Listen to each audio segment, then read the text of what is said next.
जिस कौम की मस्जिदों पर बिल्डोजर चले, जश्न किस बात का। जिनके मदरसों में ताले लगा दिए जाएं, जश्न किस बात का। जिस कौम के रसूल की शान में गुस्ताखी हो, जश्न किस बात का। जिस कौम के जवानों के साथ मॉब लिंचिंग की जाए, जश्न किस बात का। जिस कौम के अंदर मौलाना तौसीफ रजा जैसे लोगों को बाज़ाब्ता मौत के घाट उतार दिया जाए, जश्न किस बात का। जिस कौम के अंदर बाज़ाब्ता ईद की नमाज पर पाबंदी लगे, जश्न किस बात का। जिस कौम के जवानों की जवानी को बुरी नजर लगा दी जाए, जश्न किस बात का। याद रखो, आप सुन पाएंगे तकरीर, मुतालबा तो आपका है बहुत अच्छा हो, बेहतरीन तकरीर करने वाला। आप सुन पाएंगे तकरीर, नहीं सुन पाएंगे। हमारी कौम आज तकरीर सिर्फ जन्नत की सुन पाती है, बस हराम हलाल की तकरीर हमारी कौम हजम नहीं कर पाती इतनी आसानी से। कितनी मस्जिदों से इमाम निकाल दिए गए सूद के मौजू पर बयान करने की वजह से। कितने इमामों की इमामत छूट गई जिना के मौजू पर बयान करने की वजह से। कितने इमामों की इमामत छूट गई। एक शख्स ने अपनी बीवी को तलाक दी, तलाक देने के बाद साल भर से वो अपनी बीवी को घर में रखा रहा। उसके घर पर शादी आई, कोई फंक्शन हुआ, मस्जिद के इमाम को दावत दी, मस्जिद का इमाम खाने नहीं गया, कहा इसके घर खाना खाना हराम है क्योंकि इसने तलाक देने के बाद घर में बीवी को रखा हुआ है। मस्जिद के इमाम ने मसला बता दिया। उसके बाद अब जाके शुरू होता है उस मस्जिद के इमाम के लिए फितना। ये इमाम बहुत बदतमीज है, ये इमाम फितनेबाज है, ये इमाम गांव में इलाके में पार्टीबंदी करा देगा, ये इमाम दो ग्रुप करा देगा, ये इमाम लाठी चलवा देगा, ये इमाम पुलिस थाना करा देगा। ऐसा इमाम मोहल्ले में और गांव में रखने के काबिल नहीं। आप जानते हैं उस आलिम का, उस इमाम का आखिर जुर्म क्या है? उसका जुर्म यह है कि उसने रसूलुल्लाह का पैगाम सुनाया। उसका जुर्म यह है कि उसने कुरान सुनाया। उसका जुर्म यह है कि उसने हराम को हराम और हलाल को हलाल कहा। उसका जुर्म यह है कि उसने इस बात की परवाह नहीं की कौन राजी होता है कौन नाराज होता है। और मसल के आला हजरत यही है कि इस बात की परवाह न की जाए कौन राजी है कौन नाराज है। मेरे इमाम कहते हैं दुश्मने अहमद पे शिद्दत कीजिए, मुल्हिदों से क्या मुरब्बत कीजिए, गैज में जल जाएं बेदीनों के दिल, या रसूल अल्लाह की कसरत कीजिए। बेशक सुभान अल्लाह। आज हैरानी की बात है ये कि हम तकरीर भी वो सुनना चाहते हैं जो हमारे मिजाज की हो। हम हक सुनना नहीं चाहते, हम दीन सुनना नहीं चाहते, हम कुरान सुनना नहीं चाहते, हम कौम के हालात पर बात सुनना नहीं चाहते हैं। यही वजह है कि सब कुछ बदल रहा है सिवाय कौम मुस्लिम के हालात के। हालात नहीं बदल रहे हमारे। हो सकता है आपकी निगाहों के सामने हालात ना हो। ये हालात इतने बिगड़े क्यों? या आपकी इज्जत आज गैरों के पैरों में क्यों आ गई? गली गली जलील क्यों होने लगे? गली गली रुस्वा क्यों होने लगे? वजह सिर्फ इतनी है तरीके मुस्तफा को छोड़ना है वजह बर्बादी।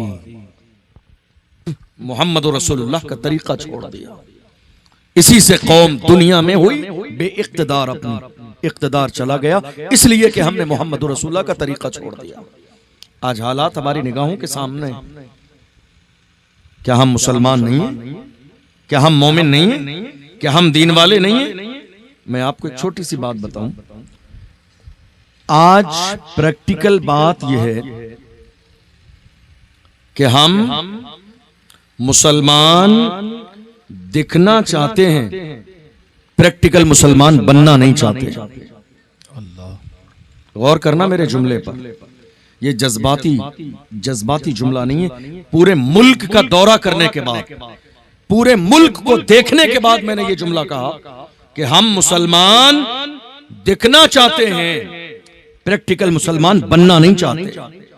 वरना जिस दिन प्रैक्टिकल मुसलमान आप बन गए, देख लेना इज्जत अल्लाह तुम्हारे कदमों में डाल दे।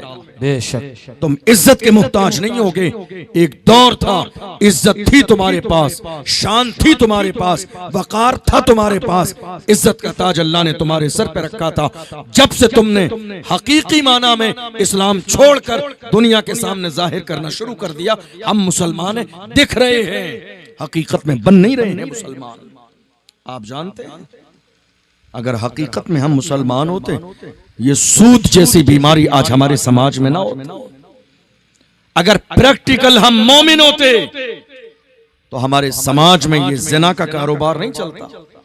अगर हम प्रैक्टिकल मोमिन होते तो ये 500 बारात के लोग मुतालबा ना करते बारात में जाने का, जिसकी बुनियाद पर आज गरीबों की बेटियां 35-35 साल की उम्र हो गई, घर पर बैठी हुई हैं, उनके दरवाजे पर कोई बारात 4 आदमी लेके जाने के लिए तैयार नहीं, सिर्फ इसलिए कि गरीब है, सिर्फ इसलिए कि जहेज नहीं मिलेगा, सिर्फ इसलिए कि 500 लोगों का खाना नहीं देगा, सिर्फ इसलिए कि हमारे मुतालबे पूरे नहीं होंगे। यही वजह है जिसकी बुनियाद पर हमारी कितनी बेटियां इस्लाम छोड़कर मुर्तद हो गई, गैर के साथ चली गई। हम सिर्फ दिखना चाहते हैं, सर पे टोपी लगाने के बाद, फोटो खींचने के बाद, सेल्फी खींचने के बाद, स्टेटस लगाने के बाद कि हम मोमिन हैं। कभी अपना ईमान टटोलने की कोशिश करो कि कितना ईमान तुम्हारे सीने में बाकी है। हुजूर के गुलाम ऐसे नहीं थे, मदीने के गुलाम ऐसे नहीं थे, हुजूर के मानने वाले कभी ऐसे नहीं थे, नाम मोहम्मद पे मरने वाले कभी ऐसे नहीं थे जिन्हें इस बात की परवाह हो कि दुनिया क्या कहेगी। उन्हें फिक्र इस बात की थी कि अल्लाह राजी हो जाए, अल्लाह का रसूल राजी हो जाए। हमें फिक्र पूरी जिंदगी इस बात की है, 4 लोग क्या कहेंगे। हम गरीब के यहाँ शादी कर लेंगे, 4 लोग क्या कहेंगे। हम बगैर जहेज के शादी करेंगे, 4 लोग क्या कहेंगे। बारात नहीं जाएगी, 4 लोग क्या करेंगे। मस्जिद में बैठ के निकाह करेंगे, 4 लोग क्या कहेंगे। याद रखना, आप 4 लोगों की इतनी फिक्र करते हैं, जब तुम्हारा जनाजा जाएगा कब्र में, ये 4 लोग साथ नहीं आएंगे। तन्हा कब्र में जाना है, तन्हा जवाब देना है, तन्हा कयामत के मैदान में हाजिर रहोगे, तुम तन्हा अल्लाह के यहाँ जवाब दोगे, तुम तन्हा जवाब दोगे। याद रखना, आप अपनी आखिरत को सिर्फ इसलिए खराब कर रहे हैं, लोग क्या कहेंगे। हम मोमिन हैं, मोहम्मद अरबी के गुलाम हैं, हमारी फिक्र इस बात की नहीं होनी चाहिए लोग क्या कहेंगे। फिक्र इस बात की होना चाहिए कि हमें कल मरने के बाद अल्लाह के सामने चेहरा दिखाना है।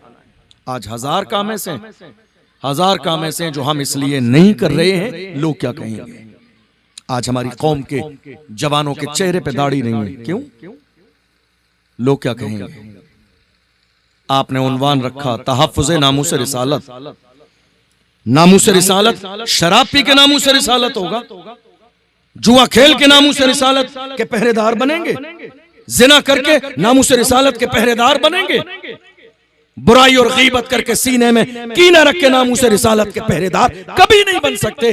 रसूलुल्लाह की इज्जत के पहरेदार बनना है, वैसे बनो जैसे व्हील चेयर पे बैठने वाला वो मर्द कलंदर जिसने फैजाबाद के धरने में दिसंबर की सर्दी में बबांगे तो हुल कहा था, उन्हें जाना उन्हें माना, न रखा गैर से काम, लिल्लाहिल हम्द में दुनिया से मुसलमान। नाराए तकबीर, नाराए रिसालत।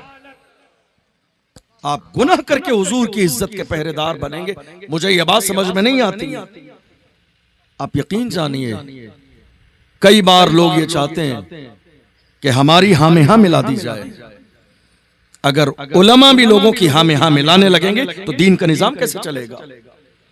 फिक्र इस बात की नहीं होना चाहिए लोग क्या कहेंगे, फिक्र इस बात की हो कि मेरे दुनिया में आने का मकसद क्या है। फिक्र इस बात की हो कि मैं रसूलुल्लाह का गुलाम हूं, मैं मोमिन हूं, मैं आशिक हूं, मैं हुजूर का दीवाना हूं। मेरी जवानी गुनाहों के लिए नहीं। यही आवाज बरेली शरीफ से ताजुश शरिया की बारगाह से आई थी। मेरे ताजुश शरिया ने फरमाया, जवानों जिंदगी ये नहीं है किसी के लिए, जिंदगी है नबी की, नबी के लिए ना समझ मरते हैं, जिंदगी के लिए जीना मरना है सब कुछ नबी के लिए। ये फिक्र है हमारे बुजुर्गों की, ये तरीका है हमारे बुजुर्गों का, ये रास्ता है मुस्तफा जान रहमत का। आज अगर हम गुनाहों पे जिंदगी गुजारते रहे, आपको हैरानी होगी ये जानकर कि कल हम कहां थे और आज हम कहां खड़े हुए। बहुत सारे लोग पूछते हैं इस वक्त हालात इतने खराब क्यों हैं। मैं आपको निचोड़ बताऊं और वो खुलासा ये है कि हम जब बेहतर थे तो हमारे हालात बेहतर थे। हम जब बेहतर थे तो हमारे हालात बेहतर थे। हम जब से बिगड़ गए हमारे हालात बिगड़ गए। हम जब बेहतर थे तो हमारे हालात बेहतर थे, हम जब से बिगड़ गए हमारे हालात बिगड़ गए, और जिस दिन हम संभल जाएंगे मेरा ईमान है इंशाअल्लाह उसी दिन हमारे हालात संभल जाएंगे। हम जब बेहतर थे तो हमारे हालात बेहतर थे, आज हम बिगड़ गए हैं। आपको क्या लगता है मैं ये जो बोल रहा हूं ये मेरी जज्बाती बातें? ये जज्बाती बातें नहीं है। पूरा मुल्क देखने के बाद, तजर्बा करने के बाद, शहरों के हालात देखने के बाद, कौम के हालात देखने के बाद, जवानों की जवानी देखने के बाद, जवानों के सुबह शाम देखने के बाद, तब जाके ये दर्द दिल आपके सामने बयान कर रहा हूं। हालात जो आज हमारी निगाहों के सामने, इससे ज्यादा हालात खराब हैं। जिम्मेदार कौन है? जिम्मेदार कोई बाहर वाला नहीं है, जिम्मेदार हम खुद हैं कि हमने इस बात का एहसास ही नहीं किया कि हमारी जिम्मेदारी क्या है, हमारी दीनी जिम्मेदारी क्या है, हमारी इस्लामी जिम्मेदारी क्या है। हम मोहम्मद अरबी सल्लल्लाहु अलैहि वसल्लम के गुलाम हैं, तो हमारी जवानी का मकसद क्या है?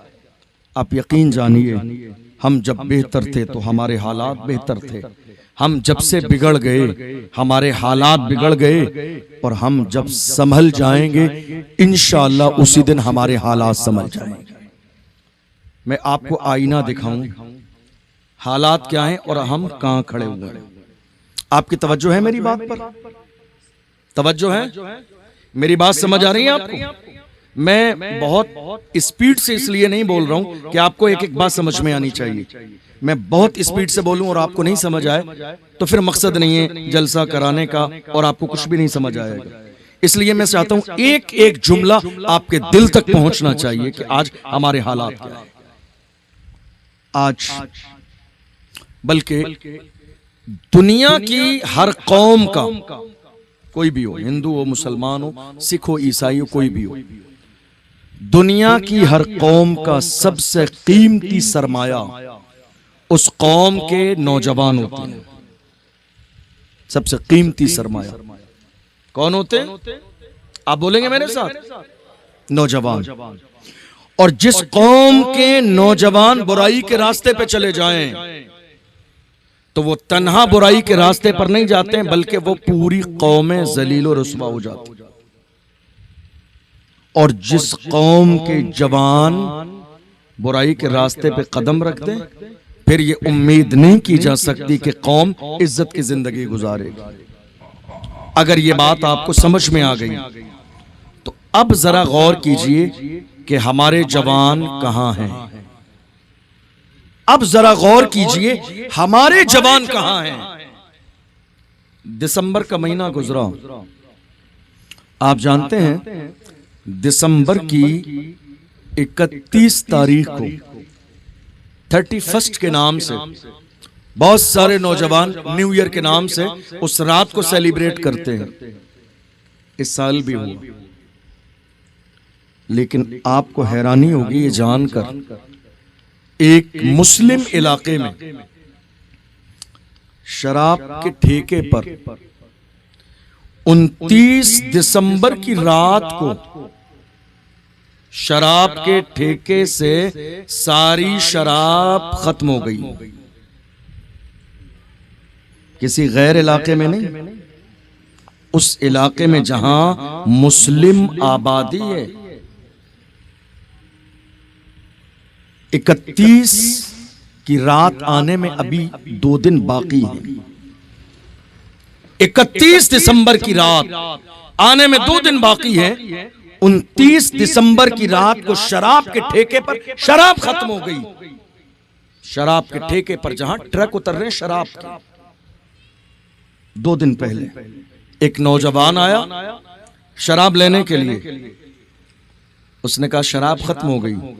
कहा मजाक करते हो, 365 दिन कभी शराब खत्म नहीं होती। शराब की दुकान पे शराब खत्म हो जाए ये मजाक है? कहा नहीं, ये बात सच है। नौजवानों ने 31 दिसंबर की रात आने से पहले शराब खरीद कर स्टॉक कर ली है कि कहीं ऐसा ना हो कि उस रात में शराब कम पड़ जाए और हमें दिल खोलकर पीने को ना मिले। ये गैर के इलाके की बात नहीं कर रहा हूं, ये उस इलाके की बात कर रहा हूं जहां मुस्लिम आबादी है। आप क्या समझ रहे हैं?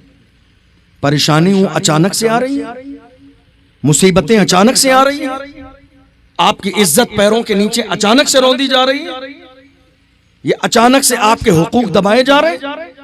अचानक नहीं हो रहा है। हमने गुनाह किए हैं, हमने जुल्म किया है, हमने नाफरमानी की है, हमने रब को नाराज किया है, हमने हुजूर से रिश्ता कमजोर किया है, हमने गुनाह दिन में भी किया, रात के अंधेरों में किया है, हमने दिन के उजालों में गुनाह किया है, हमने अल्लाह की हराम की हुई चीजों को हलाल जाना है और हलाल चीजों को छोड़ दिया है, हमने कुरान की मुखालिफत की, हमने दीन की मुखालिफत की, हमने शरीयत की मुखालिफत की, हमने सारे गुनाह किए हैं, कोई गुनाह ऐसा नहीं जो हमने जवानी के वक्त में किया ना हो। ये अचानक से मुसीबत नहीं आ रही है, ये परेशानी अचानक से नहीं आ रही है, ये हालात अचानक से खराब नहीं हो रहे हैं। आज कई बार हमारे बहुत सारे बुजुर्ग जवान बैठकर कहीं चाय के होटल पर, कहीं मीटिंग में, कहीं कहीं बैठकर अफसोस करते हैं कि हालात इतने ज्यादा खराब हो गए, हालात कैसे संभलेंगे। हालात के लिए फिक्रमंद ना हो, आप अपने आप को संभालें, आप समझ जाएंगे अल्लाह हालात को वैसे ही संभाल दे। आप हालात के लिए फिक्रमंद हैं, आप अपने लिए फिक्रमंद नहीं है कि आपके हालात बेहतर कैसे होंगे, आपका तरीका बेहतर कैसा होगा। अफसोस हमारी कौम के जवानों ने 31 दिसंबर की रात के लिए शराब खरीद कर रखी, स्टॉक कर ली। किस काम के लिए? जश्न मनाने के लिए, सेलिब्रेशन के लिए। आप मुझे बताइए, आप जश्न मना रहे हैं लेकिन किस बात का? 1 साल उम्र कम हो गई आपकी, जश्न किस बात का है? किसी ने कहा था एक और ईंट गिर गई दीवारे हयात से, नादान कह रहा है नया साल मुबारक। जश्न किस बात का? जिस कौम की मस्जिदों पर बिल्डोजर चले, जश्न किस बात का? जिनके मदरसों में ताले लगा दिए जाएं, जश्न किस बात का? जिस कौम के रसूल की शान में गुस्ताखी हो, जश्न किस बात का? जिस कौम के जवानों के साथ मॉब लिंचिंग की जाए, जश्न किस बात का? जिस कौम के अंदर मौलाना तौसीफ रजा जैसे लोगों को बाज़ाब्ता मौत के घाट उतार दिया जाए, जश्न किस बात का? जिस कौम के अंदर बाज़ाब्ता ईद की नमाज पर पाबंदी लगे, जश्न किस बात का? जिस कौम के जवानों की जवानी को बुरी नजर लगा दी जाए, जश्न किस बात का? याद रखो, ये जश्न का मौका नहीं, अफसोस का मौका है। आप जश्न मना रहे हैं, और कैसे जश्न मना रहे हैं? पूरी रात शराब पी के, शराब और शबाब के साथ। दुनिया यही तो चाहती है कि मेरी कौम के जवान शराबी बन जाएं। दुनिया यही चाहती है मेरी कौम के जवान गुनाहों की दहलीज पे कदम रख दें। दुनिया यही चाहती है मेरी कौम के जवान शराब के नशे में धुत हो जाएं और उन्हें यह पता न रहे मुल्क में हो क्या रहा है। दुनिया यही चाहती है कि मेरी कौम के जवान शराब और शबाब के नशे में डूब जाएं। लेकिन क्या हमारे जवान ऐसे ही थे? ये कोई आज नई चाहत नहीं, हर जमाने में, चाहे वो दौर सलाहुद्दीन अय्यूबी का हो, चाहे टीपू सुल्तान का हो, चाहे मोहम्मद बिन कासिम का दौर हो, जितने दौर गुजरे हैं तारीख पढ़कर देख लीजिए, हर जमाने में मेरी कौम के जवानों को शराब और शबाब का आदी बनाने की कोशिश की गई। मगर अल्लाह की इज्जत की कसम, ये मेरे जवान थे जिन्होंने शराब और शबाब को ठोकर मार के कहा अपना सब कुछ गुंबद खजरा कल भी था और आज भी है, मेरे नबी से मेरा रिश्ता कल भी था और आज भी है। बतला दो गुस्ताख नबी को, गैरत मोमिन जिंदा है, उन पे मर मिटने का जज्बा कल भी था और आज भी। नारे तकबीर, नारे रिसालत, लब्बैक या रसूल अल्लाह, लब्बैक या रसूल अल्लाह। सुभान अल्लाह, सुभान अल्लाह। आज हालात हमारी निगाहों के सामने, शराब है कोई नशा ऐसा जो आज यूज ना हो रहा हो? मुसीबत, एक जुमला याद रखना आप, मुसीबत कभी अचानक से नहीं आती है। मुसीबत, एक चीज ये याद रखो, अल्लाह कभी बंदों पर जुल्म नहीं करता है। अल्लाह कभी बंदों पर जुल्म, आपकी तवज्जो है? नहीं है। खत्म कर दूं? अल्लाह बंदों पर कभी जुल्म, मुसीबत आ रही है तो कुछ तो किया होगा, जलील हो रहे हैं तो कुछ तो किया होगा, परेशान किए जा रहे हैं तो कुछ तो किया होगा, इज्जत छीनी गई है तो कुछ तो किया होगा, हालात खराब हैं तो कुछ तो किया होगा, बेखुदी बेसबब होती नहीं गालिब, कुछ तो है जिसकी पर्दादारी है, कुछ तो है जिसकी पर्दादारी है। आज नशे का लेवल इतना अपर हो चुका है, कंडीशन यह है, ऐसा कौन सा नशा है जो आज हमारी कौम के जवान करते नहीं?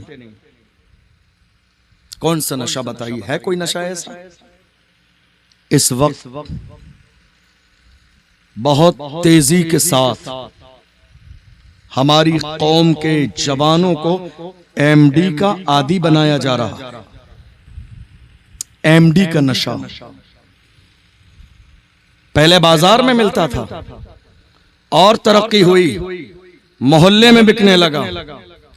आपको बताऊं आपकी मालूमात के लिए, कितने हमारे इलाके ऐसे हैं जहां मर्द तो मर्द, अब एमडी औरतें बेचने लगी, औरतें बेच रही हैं, घर के अंदर जा रही हैं मुलाकात की नीयत से कि बैठने के लिए आए थे हाल चाल पूछने, और वहीं से एक दूसरे की मुट्ठी में वो एमडी का नशा मुंतकिल किया जा रहा है। मर्द तो मर्द, आज औरत।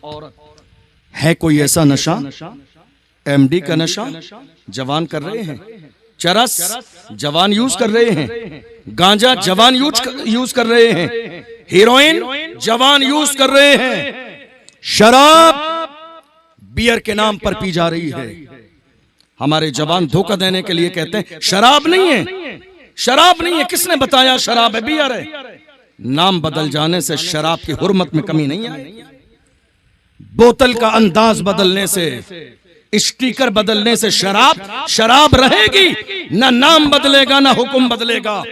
अफसोस कि मेरी कौम के जवान, ऐसा कोई नशा नहीं जो आज हमारी कौम के जवानों के यहाँ मौजूद नहीं। चलते फिरते दोस्तों के साथ शादी में, पार्टी के नाम पर, न जाने सेलिब्रेशन के नाम पर नशा करते चले जा रहे हैं। मैं मना नहीं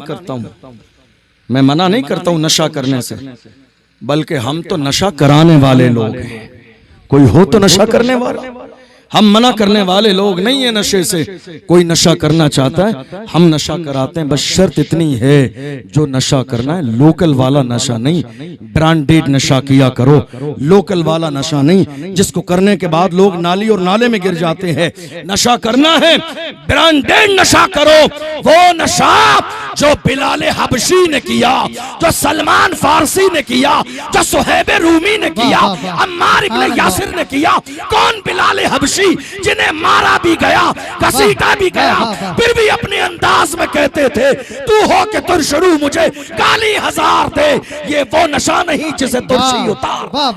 सुभान अल्लाह, सुभान अल्लाह। मोहब्बत रसूल का नशा करो, इश्क रसूल का नशा करो, हुजूर की गुलामी का नशा करो, नाम मोहम्मद का नशा करो। तो ये नशा कर लेता है वो दुनिया में भी कामयाब रहता है, मरने के बाद भी कामयाब रहता है। और नशा किया लोगों ने, इश्क रसूल का नशा भी किया, और जिसने इश्क रसूल का नशा किया अल्लाह ने उसे जमाने का इमाम बना दिया। क्या याद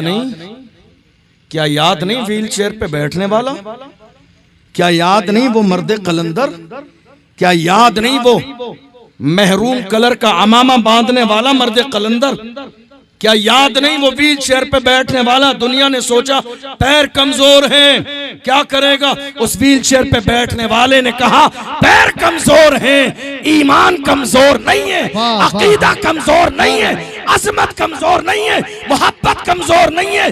जो जान मांगोगे जान देंगे, जो माल मांगोगे माल देंगे, मगर ये हमसे कभी न होगा नबी का जाहो जलाल। सुभान अल्लाह, सुभान अल्लाह। पैर कमजोर हो सकते हैं, अकीदा कमजोर नहीं है, हुजूर से इश्क कमजोर नहीं है, मेरा रिश्ता कमजोर नहीं है, मेरी दीवानगी कमजोर नहीं है। जान जाती है तो जाती रहे, यही कहेंगे या रसूल अल्लाह। हर जफा हर सितम गवारा है, इतना कह दे कि तू हमारा। वाह सुभान अल्लाह। अगर हुजूर कह दें ये मेरा है तो ये जिंदगी की मेराज। हालात आज हमारी निगाहों के सामने हैं।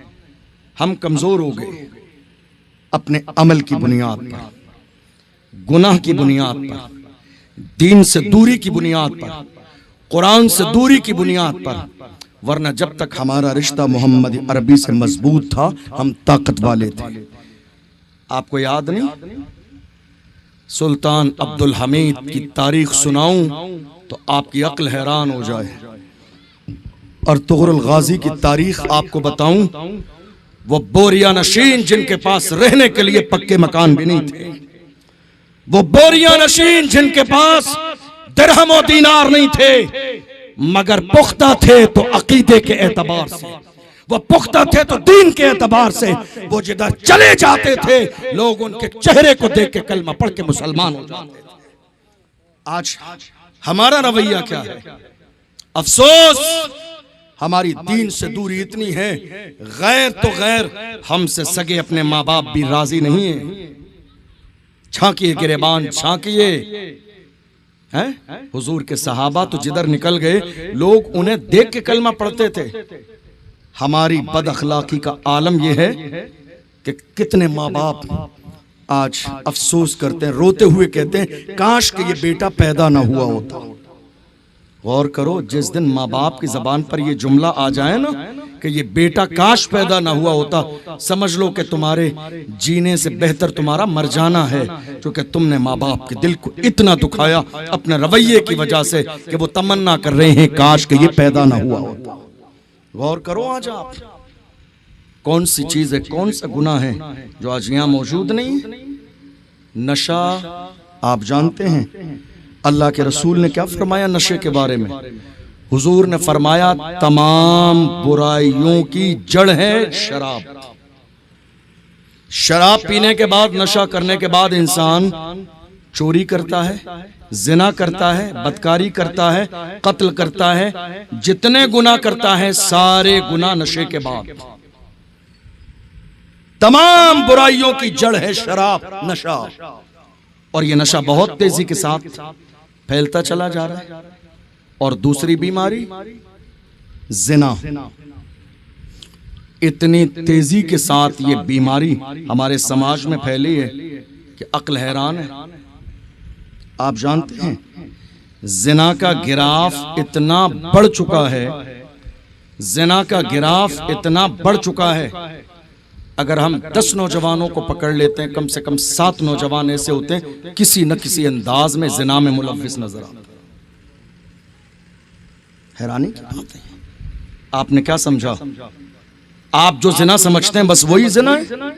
हदीस शरीफ के अंदर है जिना आंखों का भी है, जिना कानों का भी है, जिना जबान का भी है, जिना हाथों का भी है, जिना पैरों का भी है। आज क्या हमारी आंखें जिना नहीं कर रही हैं? हमारे लोग गुनाह समझते ही नहीं है। क्या हमारे कान जिना नहीं कर रहे हैं? क्या हमारी जबान जो रात के 4-4 बजे तक किसी गैर महरम से फोन पर बात कर रहे हैं ना, ये भी जिना का हिस्सा। रात के 3-3 बजे तक जिससे फोन पर बात कर रहे हैं ये भी जिना का हिस्सा। क्या समझाया आपने? कितने लोग कहते हैं ना सगाई हो चुकी है, मंगनी हो चुकी है, फोन करना जायज है। याद रखो निकाह से पहले फोन करना जायज नहीं है। जब तक निकाह ना हो जाए बीवी नहीं है, गैर है। दो खानदानों का आपस में रिश्ता है, लड़की और लड़के का आपस में, जब तक निकाह ना हो जाए कोई रिश्ता नहीं। अगर ये मिलते हैं, फोन करते हैं, बात करते हैं, जिना का हिस्सा है ये। और मैं इससे बड़ी बात बता दूं आपको, हमारी आंखें किस लिए हैं। एक नौजवान ने मुझसे आके कहा हजरत दुआ कर दीजिए मेरे लिए। मैंने पूछा किस बात की? कहा हजरत दुआ कर दीजिए ख्वाब में मुझे हुजूर का दीदार हो जाए। क्या हो जाए? ख्वाब में मुझे हुजूर का दीदार हो जाए। मैंने कहा बात बहुत अच्छी है, मैं दुआ कर दूंगा। और मेरे आका करम करने पर आए तो ये हुजूर की शान है, वो करम करते हैं। उनकी शान तो ये है, वहां फासलों की जियादती से इनायतों में कमी नहीं। कोई दूर रह के उवैस है, कोई पास रह के बिलाल। वहां फर्क जिस्म की दूरी से नहीं है, वहां मसला मोहब्बत और इश्क का है। मैं दुआ कर दूंगा तुम्हारे लिए कि ख्वाब में तुम इन आंखों से हुजूर को देख लो।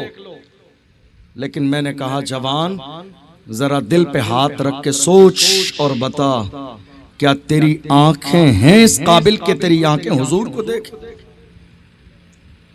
क्या तेरी आंखें हैं इस काबिल? जिन आंखों से सुबह से लेकर शाम तक मोबाइल में रील्स में गैर महरम का जिस्म देखा हो, क्या वो आंखें हैं इस काबिल कि हम इन गुनहगार आंखों से हुजूर का दीदार करें? जिन आंखों ने रात के अंधेरे में जिना की गंदी वेबसाइट खोलकर जिना की वीडियो देखी हो, क्या वो आंखें हैं इस काबिल कि हुजूर का दीदार करें? आप कहेंगे आपने बहुत अजीब बात की है। ये याद रखिएगा, ये जज्बाती बात नहीं है। जाके पढ़िए पिछले साल का दैनिक भास्कर न्यूज़पेपर, आपको पता चल जाएगा। 12 महीने में सर्वे के मुताबिक 12 महीने में तकरीबन 3 करोड़ लोगों ने रात के अंधेरे में गंदी वेबसाइट को खोलकर जिना की वीडियो देखी। 12 महीने में 3 करोड़ लोगों ने। आप क्या समझते हैं 3 करोड़ लोग? जरा किसी दिन बैठकर शुमार कीजिए, तब अंदाजा होगा 3 करोड़ कितने होते हैं। 12 महीने में 3 करोड़ लोगों ने बाज़ाब्ता गंदी वेबसाइट खोलकर रातों रात जिना की वीडियो देखी। अफसोस, जिस कौम के जवानों का मयार इतना घटिया हो जाए, जिस कौम के जवानों का मयार इतना डाउन हो जाए, जिनका कैरेक्टर इतना कमजोर हो जाए, जिनका नफ्स इतना गालिब आ जाए, जो जिना के इतने दिलदादा हो जाए। हमारे बुजुर्गों ने फरमाया, जिना देखना जिना करने के बराबर है। जिना देखना बराबर है करने के हुक्म में, इसलिए कि इंसान आंखों से जिना देखता है तो फिर वो जिना करता भी है। अंबिया इकराम से पूछा गया, जिना की शुरुआत कहां से होती है? आप जानते हैं क्या कहा उन्होंने? दिल पे लिख के ले जाना ये जुमला। जब अंबिया इकराम से पूछा गया जिना की शुरुआत कहां से होती है, फरमाया आंखों से। कहां से? सब बोलिए। जिना की शुरुआत आंखों से। जब नजर बहकती है तो दिल बहकता है, जब दिल बहकता है तो इंसान गुनाह करता है। सैयदी सरकार आला हजरत रदी अल्लाह ताला अन्हु की उम्र तकरीबन 4 साल है। बचपन के जमाने में निकलते जा रहे हैं, देखा कुछ गैर मुनासिब लोग आ गए जिनसे पर्दा करना था। मेरे इमाम ने अपना कुर्ता उठाया और आंखों पे लगा लिया। सामने से जवाब आया कि तुमने नीचे के हिस्से को छुपाना था, उसको खोल दिया, आंखों को छुपा लिया। मेरे इमाम ने तकरीबन 4 साल की उम्र है, अल्लाह ने कितना जो है शऊर दिया है इमाम अहले सुन्नत को बचपन के जमाने में। फरमाते हैं जब नजर बहकती है तो दिल बहकता है, जब दिल बहकता है तो इंसान गुनाह करता है। मैंने अपनी नजर पे पर्दा डाल दिया, ना नजर बहकेगी, जब नजर नहीं बहकेगी तो मेरा दिल भी नहीं बहकेगा। गौर करो आप, ये जो सुबह से लेकर शाम तक इंटरनेट जो फ्री मिल रहा है, आज कितने लोग हमारे हैं जिसको इंटरनेट को नेमत समझ रहे हैं, नेमत। कितने लोग ऐसे हैं जो इंटरनेट को नेमत समझ रहे हैं, ऑफर के नाम पर मेरी कौम की जवानी को तबाह बर्बाद करने का जरिया। आज कितने जवान ऐसे हैं, माँ बाप को एहसास नहीं जर्रे के बराबर। ये वो बात है, ये वो मौजू है, हमारे स्टेजों पर बयान नहीं होता है। मैं ये जिस मौजू पर बात कर रहा हूं, लोग हिम्मत नहीं करते हैं इस मौजू पर बोलने की। याद रखिएगा, मैं आपको जन्नत की बशारत दे के चला जाऊं, कल क़यामत के दिन जवाब देना पड़ेगा। उलमा इकराम कौम की इस्लाह के लिए थे, सिर्फ जन्नत की बशारत के लिए नहीं। अगर सब जन्नत की बशारत देंगे तो आईना कौन दिखाएगा, ताकि मेरी कौम के जवानों को एहसास हो कि नहीं हमारा चेहरा गंदा है, हमें साफ भी करना है। आज हालात हमारी निगाहों के सामने हैं। आप जानते हैं बुराई इतनी तेजी के साथ बढ़ती जा रही है, मैं आपको क्या बताऊं। हमारी माएं और बहनें भी हैं, हया का मौजू है। अगर पर्दे का मामला ना होता तो मैं इससे ज्यादा खुल के बताता। आज हालात हमारी निगाहों के सामने, हमें इस बात का एहसास ही नहीं हमारी आंखें हैं किस लिए। मैं आप सबसे कहता हूं, कभी आपने गौर किया अपनी आंखों पर? आपकी आंखें किस लिए हैं? एक आशिक से पूछो तो वो कहता है, तुम्हें न देखा तो किस काम की है ये आंखें, तुम्हें न देखा या रसूल अल्लाह, तुम्हें न देखा तो किस काम की है ये आंखें, कि देखने की है सारी बहार आंखों में। आंखें किस लिए हैं? हमने ये समझा आंखें हैं गुनाह देखने के लिए। आप जानते हैं, जिन आंखों में हया बाकी रहे, जिन आंखों में पर्दा बाकी रहे, जिन आंखों में वकार बाकी रहे, जहां हया बाकी होती है, अल्लाह उन आंखों को हुजूर की जियारत नसीब करता है। मिस्र की सरजमीन पर एक आलिम है, दुनिया जिन्हें अल्लामा जलालुद्दीन सुयूती के नाम से जानती है, उन्होंने जिंदगी में सोते हुए नहीं, जागते हुए, चलते फिरते 70 बार मेरे नबी का दीदार किया, 70 बार मेरे नबी का दीदार किया। और जब बात आई मेरे इमाम, हम सुन्नियों की जान इमाम अहमद रजा खान की, तो मेरे इमाम आला हजरत जब हज के लिए गए, हुजूर की बारगाह में हाजिर हुए। हाजिर होने के बाद जब दिल ने चाहा कि यार का दीदार कर लिया जाए, तो मुस्तफ़ा जान रहमत की बारगाह में हाजिर हुए। हाजिर होने के बाद अर्ज करते हैं, या रसूल अल्लाह, उठा दो पर्दा, दिखा दो चेहरा, कि नूर बारी हिजाब में है, जमाना तारीक हो रहा है, कि महर कब से नकाब में है। और जब मुख्तसर वक्त जब मेरे आका का दीदार न हुआ, तो सैयदी सरकार आला हजरत पर्स मुर्तदिल के साथ कहते हैं, वो सुए लालाजार फिरते हैं, तेरे दिन ए बहार फिरते हैं, जो तेरे दर से यार फिरते हैं, दर बदर यूं ही खार फिरते हैं, आह कल ऐश तो किए हमने, आज वो बेकरार फिरते हैं, उस गली का गदा हूं मैं जिसमें मांगते ताजदार फिरते हैं, कोई क्यों पूछे तेरी बात रजा, तुझसे कुत्ते हजार फिरते हैं। जब आजिज़ी का लेवल इतना डाउन किया है, तो खुली आंखों से मुस्तफा का दीदार किया है, खुली आंखों से हुजूर का दीदार किया। और जब माथे की आंखों से हुजूर को देख लिया, तो कसम खा के कहा, तू जिंदा है वल्ला, तू जिंदा है वल्ला, मेरे चश्मे आलम से छुप जाने वाले। हमारी आंखें गुनाहों के लिए नहीं, ये आंखें जिना के लिए नहीं। आप जानते हैं, अल्लाह के रसूल का फरमान सुनाऊं, यहाँ बहुत सारे लोग बैठे हुए हैं, ये और बात है कि सबके बैठने का अंदाज बड़ा मुख्तलिफ है। हमारे कुछ लोग अभी भी मस्ती और मजाक में ही लगे हुए हैं, इस बात का एहसास नहीं कि हम यहाँ बैठकर अल्लाह रसूल का फरमान सुने, ताकि हमारे दिल की दुनिया बदल जाए। याद रखना, कल कयामत के मैदान में ये उज़्र नहीं चलेगा, मुझे नहीं मालूम था, नहीं मालूम था, सीखा क्यों नहीं, जाना क्यों नहीं, पूछा क्यों नहीं। कुरान ही में है, फसअलू अहल ज़िक्र इन कुंतुम ला तालमून, अगर तुम्हें पता नहीं है, इल्म वालों के पास जाकर इल्म हासिल करो। आप जानते हैं, मैं अपनी बात मुकम्मल करने लगा हूं। अल्लाह के रसूल सल्लल्लाहु अलैहि वसल्लम की एक बड़ी प्यारी हदीस सुनिएगा, गौर से काम आएगी आप। इस वक्त पूरे मुल्क में कॉमन प्रॉब्लम मेरी, आपकी, हम सब की क्या है जानते हैं?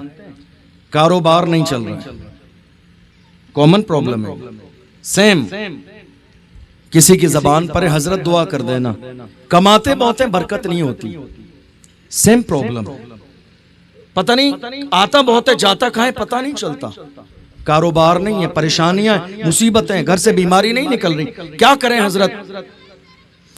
और वही शख्स अगर किसी दुआ तावीज वाले के हाथ लग जाए, तो जानते हो, फिर वो बताता है तुम्हारे घर में जिन्नात का साया है, भूत है तुम्हारे घर में। कहा हजरत इलाज भी करना है, कहता हाँ 50,000 रुपए लगेंगे इलाज करने में, बहुत कुछ करना पड़ेगा, उतारा करना पड़ेगा, ये करना पड़ेगा, वो करना पड़ेगा।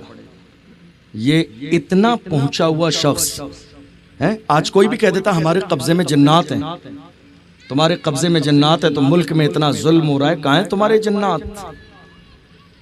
अफसोस, अफसोस 2026 में मेरी कौम आज भी अंधविश्वास में लगी हुई है। अफसोस कि मेरी कौम घर में बरकत न हो तो तावीजों में बरकत तलाश करती है। जिस घर का बेटा सानी हो, उस घर में कभी तावीज से बरकत नहीं हो सकती है।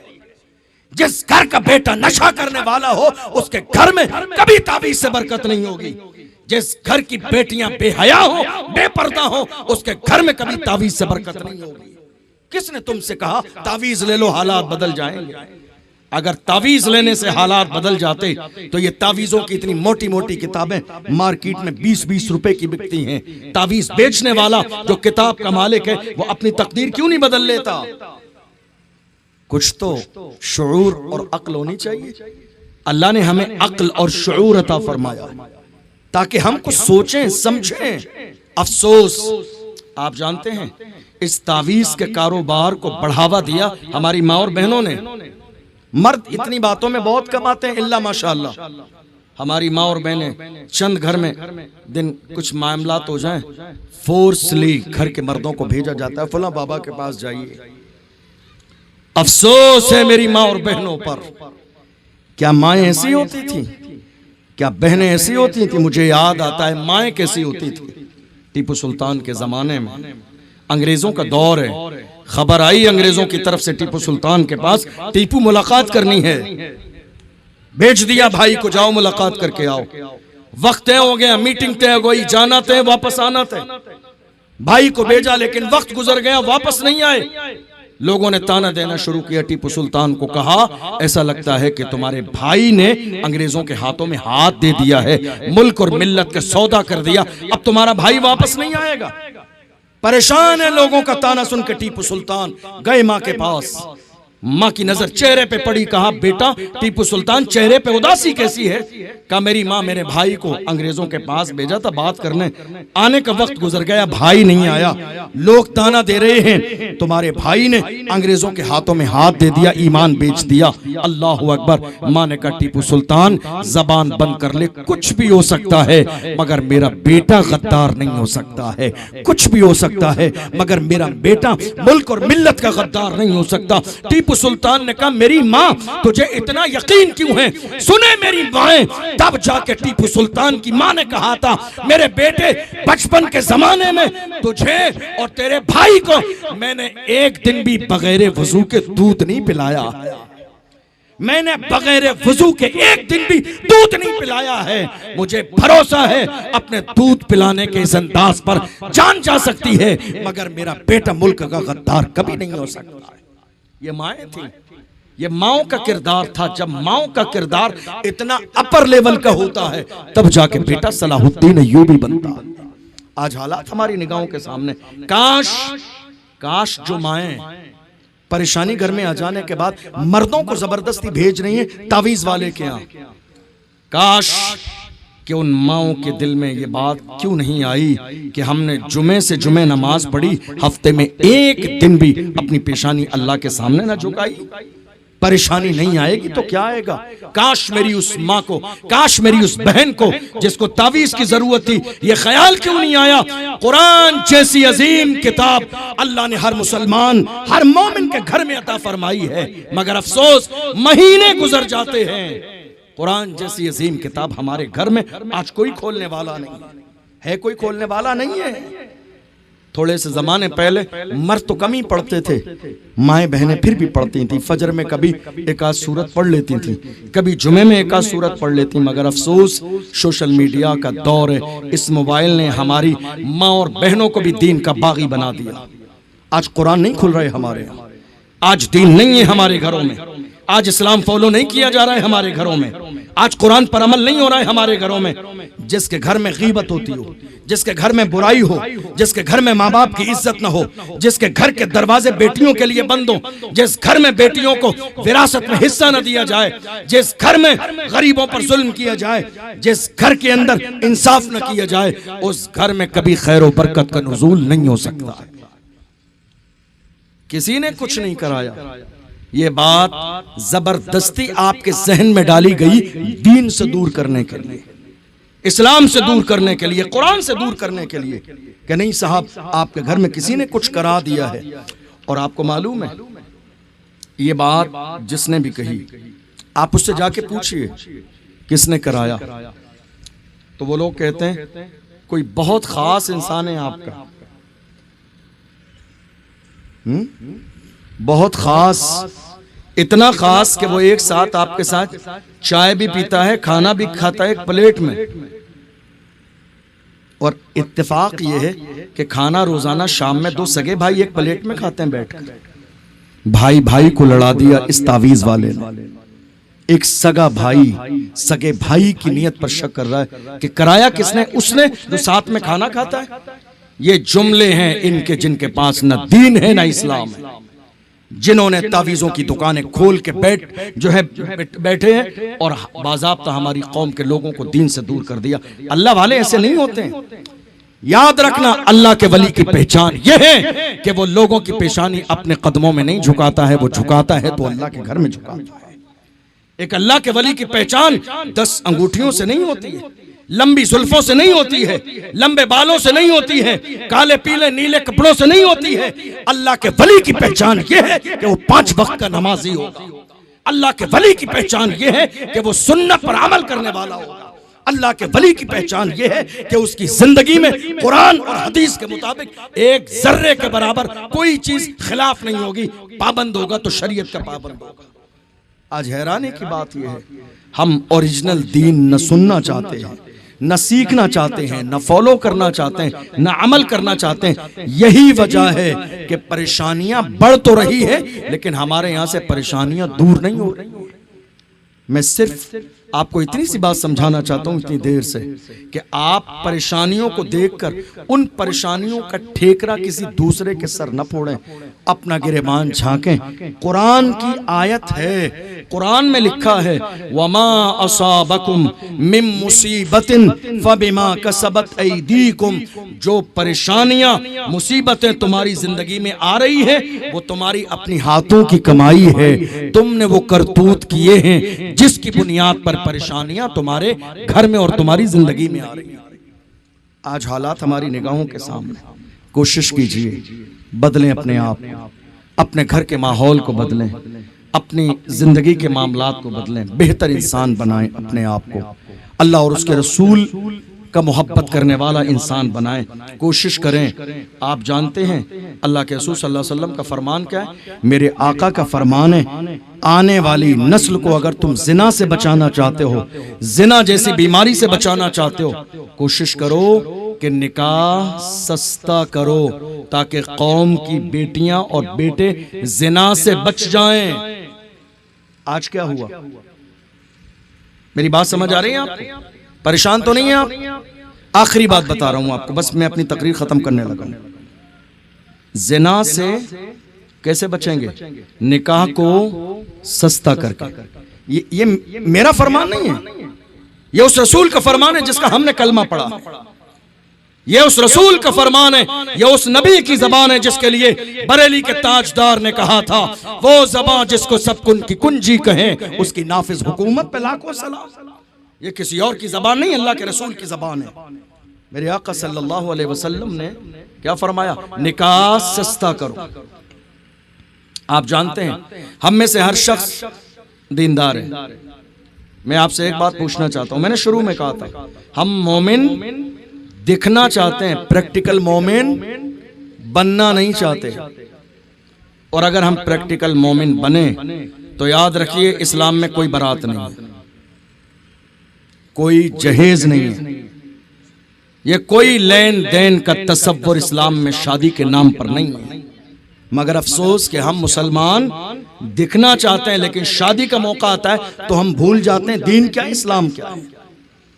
मैं आप के लिए 1-2 बात और बताऊं बस। आपने ये बात सुनी होगी, लाखों बेटियां पिछले 3-4 सालों में 2018 में, 19 में, 20, 21 में, इन 3-4 सालों में हमारी कई लाख बेटियां मुर्तद हो गईं। मुर्तद जानते हैं? जिन्होंने इस्लाम छोड़ दिया, गैर से शादी कर ली। 1000 नहीं, कई लाख बेटियां। न्यूज़पेपर नहीं पढ़ते हैं आप, सोशल मीडिया का इस्तेमाल मजे के लिए नहीं, नॉलेज के लिए किया करें कभी। कई लाख बेटियां घर छोड़कर चली गईं गैर के साथ। अच्छा नहीं लगता ये बात करते हुए बरसरे मेंबर। लेकिन आपके नॉलेज के लिए बता रहा हूं। एक बेटी से इंटरव्यू लिया गया और कहा गया, बेटी ये तो बता, तेरे घर में ऐसी क्या परेशानी थी कि तूने इस्लाम छोड़ दिया? ऐसी कौन सी परेशानी थी कि तूने कुरान वाला घर छोड़ दिया, खानदान छोड़ दिया, बूढ़े माँ बाप छोड़ दिए? उसने कहा, बात ऐसी है, मेरी उम्र के बारे में बताएं, कितनी उम्र है? सामने वाले ने कहा, तकरीबन 40 साल की होगी। सही कहा तुमने, मेरी उम्र 40 साल है। तो सुनो, अब मुझसे पूछते हो ना कि मैंने दीन क्यों छोड़ा, किसी गैर के दरवाजे पर जाकर क्यों बैठ गई? बात यह है कि मेरी 40 साल की उम्र निकल गई, मेरा बाप गरीब है, रक्षा चलाने वाला, मेरी पूरी कौम में से, पूरे समाज में से गरीबी की वजह से एक शख्स भी मेरे दरवाजे पर रिश्ता लेके नहीं आया। 40 साल की उम्र हो गई मेरी, महज इसलिए कोई रिश्ता लेकर नहीं आया कि बाप रक्षा चलाने वाला है, ना जहेज लंबा देगा, ना लंबी बारात बुलाएगा। मेरे बूढ़े माँ बाप मैंने देखा कितनी बार मैंने देखा, रात में जब मैं उठती थी पानी पीने के लिए या किसी जरूरत के लिए, मैंने देखा मेरे बूढ़े बाप बिस्तर पर करवट लेके सिसकियों से रो रहे होते थे। ए काश कि तूने मुझे बेटी दी तो मालदारी देता। आज गरीबी की वजह से कोई मेरे दरवाजे पर बेटी का रिश्ता लेने आने के लिए तैयार नहीं। अल्लाह अकबर। उसने कहा, मुझे अपने बाप का रोना देखा ना गया, इसलिए मैंने अपना घर छोड़ दिया। दूसरा जो शख्स आया उसने मुझसे कोई मुतालबा ना किया, मेरा हाथ पकड़ के जाके मुझसे शादी कर ली। आप देख रहे हैं, मुसीबत देख रहे हैं, परेशानी देख रहे हैं। ये मुसीबत और परेशानी सिर्फ इसलिए है, ये बेटियों का ईमान खराब सिर्फ इसलिए हो रहा है, हमारी बेटियां मुर्तद सिर्फ इसलिए हो रही है कि हमने शादी को इतना महंगा कर दिया कि आज ज़िना बिल्कुल आम होने लगा है। यही वजह है। इसलिए कोशिश करें इस मामले में, जहां आप नारा लगाने में मुसलमान हैं, जहां दीन के मामले में आप पक्के मोमिन हैं, हुजूर का दामन नहीं छोड़ेंगे। ये नारा है आज हमारे बुजुर्गों का, ये नारा है आज हमारे जवानों का, ये नारा है आज हमारी कौम का, ये नारा है आज हमारे बच्चों का, ये नारा है आज तमाम लोगों का, हुजूर का दामन नहीं छोड़ेंगे। मैं अपनी कौम के जवानों से हाथ जोड़ के कहता हूं, मुझे बताओ भैया, खत्म करने के बाद आप बातें मत करो, फिर यहां मेरे सर पे बैठ के बात करो। आज सबका नारा यही है, सबका हुजूर का दामन नहीं छोड़ेंगे। मैं आप सबसे कहता हूं बड़ी संजीदगी के साथ, मोहब्बत के साथ, आप अपने नारे को देखिए और एक बार अमल को देखिए। नारा यह है, हुजूर का दामन नहीं छोड़ेंगे। और अमल क्या है? बगैर जहेज के शादी नहीं करेंगे। क्या आपका अमल आपके नारे के मुताबिक है? नहीं। क्या आपका तरीका आपके नारे के मुताबिक है? नहीं। क्या आपका अंदाज आपके नारे के मुताबिक है? नहीं। इस्लाम में शौहर को हाकिम कहा गया, अर्रिजालु क़व्वामून अलन निसा, हाकिम मर्द है औरत पर, खिलाना तेरी जिम्मेदारी है, पिलाना तेरी जिम्मेदारी है, शादी ब्याह के इंतजाम तेरी जिम्मेदारी है, न लड़की की है न लड़की वालों की। अफसोस के एक मर्द होकर जिसके हाथों में ताकत, जिसके बाजू में ताकत, जिसकी जवानी बाज़ाब्ता जिंदगी गुजारने के लिए है, वो इस इंतजार में है कि मुझे जिंदगी गुजारने का सामान लड़की के घर से मिल जाए। क्या मर्दों की सोच और फिक्र ऐसी होती है? हरगिज़ नहीं। आपको मसला किसने बता दिया कि जहेज देने की जिम्मेदारी इस्लाम में औरत की? हरगिज़ नहीं। जहेज का कोई तसव्वुर नहीं, बारात का कोई तसव्वुर नहीं। लोग कहते हैं ना। अच्छा, मैं आपको छोटी सी बात आपसे पूछूं, हमारे समाज में एक बड़ी बीमारी है, मैं बस अपनी बात खत्म करने लगा हूं, मुश्किल से 5-7 मिनट 10 मिनट के अंदर अंदर। हमारे यहाँ एक बहुत बड़ी बीमारी है, आप जानते हैं क्या है? हमारे यहाँ जिन लोगों के पास 4 पैसे आ जाएं, उनका तकब्बुर का लेवल बिल्कुल आसमान से जाके मिलता है। भूल जाते हैं हैसियत क्या थी, भूल जाते हैं पुराना दौर क्या था, भूल जाते हैं हमारा लेवल क्या था, वो भूल जाते हैं हमारी इब्तिदा क्या है, इंतहा क्या है। तकब्बुर करने से पहले याद रखो, अल्लाह ने तुम्हें नापाक कतरे से पैदा किया। गुरूर किस बात का है, तकब्बुर किस बात का है, एटीट्यूड किस बात का है, इतरा किस बात पर रहे हैं। हुस्न पर बाकी नहीं रहेगा, जमाल पर बाकी नहीं रहेगा, बॉडी पर बाकी नहीं रहेगी, बिल्डिंग पर बाकी नहीं रहेगा, दौलत पर बाकी नहीं रहेगी। कारून का खजाना जमीन में धंसा दिया गया, बाकी नहीं रहा। शद्दाद की जन्नत मिटा दी गई, बाकी नहीं रही। फिरौन का रोबो दबदबा बाकी नहीं रहा। जाकर देखो मिस्र के म्यूजियम में फिरौन की लाश आज तक रखी हुई है। मैंने अपनी जिंदगी में कितनी बार, जब मैं मिस्र यूनिवर्सिटी में पढ़ता था, कितनी बार मैंने मिस्र के म्यूजियम में फिरौन की लाश अपने माथे की आंखों से देखी, रखी हुई है। जाके देख लो। क्या फिरौन से ज्यादा दौलत है तुम्हारे पास? क्या हामान से ज्यादा पावर है? खबरदार, खबरदार, इतराना नहीं, गुरूर नहीं करना। अल्लाह को झुका हुआ सर पसंद है, तकब्बुर से उठा हुआ सर पसंद नहीं। अल्लाह के रसूल ने फरमाया, मन तवादा लिल्लाहि रफ़अहुल्लाह, जो झुक जाता है अल्लाह उसे दर्जों बुलंदियां अता फरमाता है। अफसोस ये हमारी कौम का अलमिया है कि हमारी कौम के बहुत सारे लोग महज अपने नाम के लिए, नामवरी के लिए, दिखावे के लिए अपने आप को बड़ा समझते हुए उनके लहजे और उनका अंदाज इतना तकब्बुराना है कि वो समझते हैं हमसे ज्यादा बेहतर और अफजल कोई नहीं। आप जानते हैं, दुनिया कुछ भी कहे, असल इज्जत वाला वही है जिसका सर झुका हुआ है, असल शान वाला वही है जिसका सर झुका हुआ है।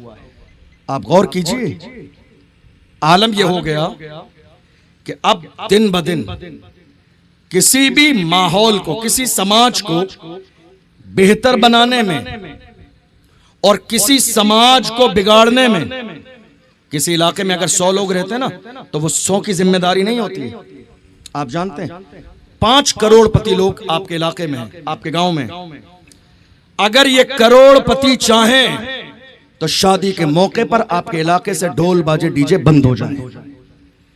मगर अफसोस कि दीन का पैगाम हमारी ये गरीब अवाम तो मान लेती है, मगर जुमे की नमाज के बाद मस्जिद से निकलकर मस्जिद के इमाम के बयान पर इतराने वाले ये जनाब करोड़पति साहब हैं, कहते हैं हम बजाएंगे कौन रोकेगा, हम बजाएंगे कौन मना करेगा, कौन मना करेगा। देख लेना मौत का फरिश्ता तुम्हारे दरवाजे पर आएगा, ना ढोल बाकी रहेगा, ना डीजे बाकी रहेंगे, बाकी रहने वाली जात सिर्फ मेरे रब की है।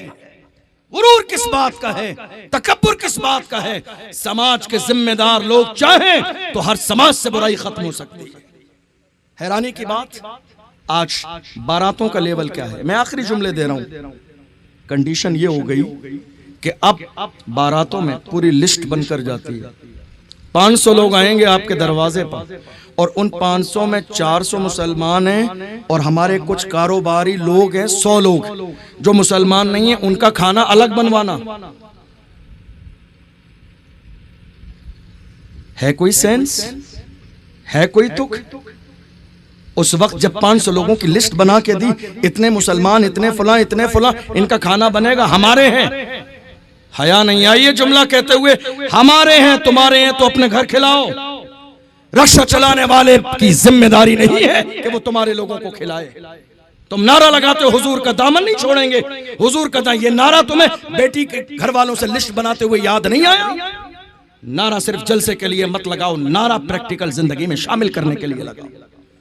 गरीब के दरवाजे पे जाके 500 लोग बिठा दिए, कहा नहीं साहब मस्जिद में निकाह कर लीजिए सादगी के साथ, मस्जिद में निकाह कर लीजिए। कि नहीं साहब हम गरीबों मोहताजों की तरह मस्जिद में निकाह नहीं करेंगे, हमारी बेटी बड़े लाड प्यार की है, हमारी बेटी बड़ी अजीम है, मस्जिद में निकाह नहीं करेंगे। मैं कहता हूं नादान, तेरी बेटी महबूब की बेटी से ज्यादा तो शान वाली नहीं है, तेरी बेटी मेरे आका की बेटी से ज्यादा शान वाली नहीं है। उस बेटी की शान ये है, जब आती थी तो मेरे नबी उठ के खड़े हो जाते थे, पेशानी चूमते, अपनी जगह पे बिठाते और ऐलान करते, फातिमा मेरे जिगर का टुकड़ा। जब जाती तो मेरे नबी उठ के खड़े हो जाते। अफसोस, हुजूर की बेटी का निकाह मस्जिद में हो सकता है? आप कह रहे हैं गरीबों की बेटी थोड़ी है। तुमने अमीर कायनात का देखा ही नहीं। फातिमा के बाप से ज्यादा इस कायनात में न कोई मालदार हुआ है न हो सकता है। जिस महबूब की शान ये है, इशारा करें तो चांद दो टुकड़े हो जाए, इशारा करें तो दरख्त आने लगे, इशारा करें तो कंकरियां कलमे पड़े, इशारा करें तो उंगलियों से पानी के चश्मे जारी हो, इशारा करें मुस्तफा जाने रहमत तो टूटी हुई हड्डियां जुड़ जाएं, वो इशारा करें तो ऊंटनी बोलने लगे, वो इशारा करें तो हिरनी को अल्लाह ज़बान अता फरमाए। इतनी अजमतों वाले पैगंबर की बेटी, मगर मेरे नबी ने निकाह किया मस्जिद में। जानते हो, इसलिए ताकि हर गरीब को ये एहसास रहे कि मुस्तफ़ा ने हर बाप की लाज रखी है, खर्चा नहीं करना है, सादगी के साथ बेटी का निकाह अल्लाह के घर में मस्जिद। ये अल्लाह का घर है कि आप नहीं चाहते कि आपकी बेटी की रुखसती अल्लाह के घर से हो? हैरानी की बात, हमारी बेटी की रुखसती जब आज होने लगती है ना, तो हम क्या करते हैं, कुरान शरीफ लेके उसके भाई उसके सर पे पकड़ के निकलते हैं दरवाजे तक। ये नया आया मार्केट में, रस्म चली है। कहां से आया? फिल्मों और ड्रामों से। कुरान हाथ में पकड़ के भाई जा रहे हैं, ना बहन को शर्म ना भाई को शर्म। हमने एक जगह मालूम किया ये कुरान उसके सर पे पकड़ के क्यों जा रहे हैं? कि हम ये चाहते हैं हमारी बहन की रुखसती कुरान के साये में हो। तुम्हारी शादी कुरान के साये में ना हुई, तुम्हारा निकाह कुरान के साये में ना हुआ, तुम्हारे मेहमान कुरान के साये में नहीं आए। 4 दिन से तुम्हारे घर की शादी में मेहंदी भी लगी, हल्दी भी लगी, नाच गाना ढोल बाजे डीजे सब होते रहे, शरीयत का खून करते रहे। मोहल्ले की मस्जिद में नमाज पढ़ना मुश्किल था तुम्हारे ढोल बाजे डीजे की वजह से। तब तुम्हें दीन इस्लाम कुरान याद नहीं आया। अब महज फोटो के लिए कुरान लेकर जा रहे, कुरान के साये में रुखसती हो। अब वीडियो के लिए कुरान लेकर जा रहे हैं, वीडियो मैन बाज़ाब्ता कैमरामैन वीडियो बना रहा है, कुरान के साये में रुखसती। कुरान को भी इस्तेमाल कर रहे हैं फोटो और वीडियो के लिए। लानत है ऐसी सोच पर। कुरान सिर्फ हमारी रुखसती के लिए नहीं, कुरान जिंदगी देने वाली किताब है। कुरान ने जिंदगियां दी हैं। वो कौन सा पावर था कि जिस पावर की बुनियाद पर सलाहुद्दीन अय्यूबी ने मस्जिद अक्सा को फतेह किया था? वो कुरान का पावर था। वो कौन सा पावर था जिस पावर को लेकर तारिक इब्न जियाद स्पेन गए थे और 12,000 के लश्कर जर्रार ने लाखों पर भारी होकर इस्लाम का झंडा मस्जिद जो है स्पेन में लहराया और अल्लाहु अकबर, मुसलमानों ने 800 साल हुकूमत की स्पेन। कुरान का पावर था।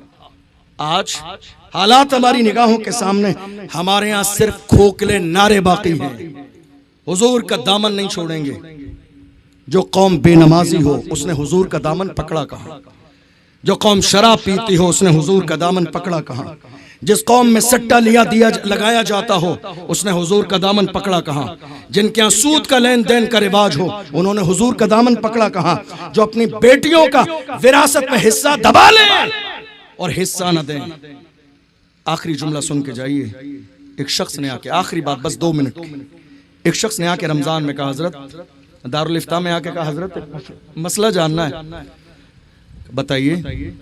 कहा मैं बहुत मालदार हूँ, 3-4 घर है मेरे, रेंट पर है, मार्केट में शॉप भी है मेरी, सब कुछ है, अल्लाह ने बहुत माल दिया है, ज़कात निकालूंगा मैं अपनी, लेकिन मेरी सगी बहन ससुराल में शादीशुदा गरीब इतनी ज्यादा है कि उसके यहाँ सहरी और इफ्तार का सामान भी नहीं है।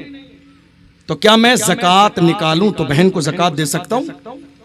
सवाल समझ आया आपको? आया सवाल समझ में? मैं मालदार हूं, अल्लाह ने बहुत नवाजा है मुझे, मेरी बहन गरीब है ससुराल में, उसके जवान बच्चे हैं लेकिन भूख की प्यासी है, ज़कात दे सकता हूं? मुझसे सवाल किया। हमने कहा बहन को ज़कात नहीं, विरासत में जो हिस्सा है वो दे दें, ज़कात देने की नौबत ही नहीं आएगी। विरासत में बहन का जो हिस्सा है, विरासत में बहन का जो हिस्सा है वो दे दें, ज़कात देने की नौबत ही नहीं आएगी। कहा हजरत हमने जहेज दे दिया। हमने कहा सिर्फ आप ही नहीं, पूरा मुल्क इसी गलत फहमी में है, जहेज दे दिया, हक अदा कर दिया। जहेज तोहफा है, विरासत का हिस्सा नहीं है।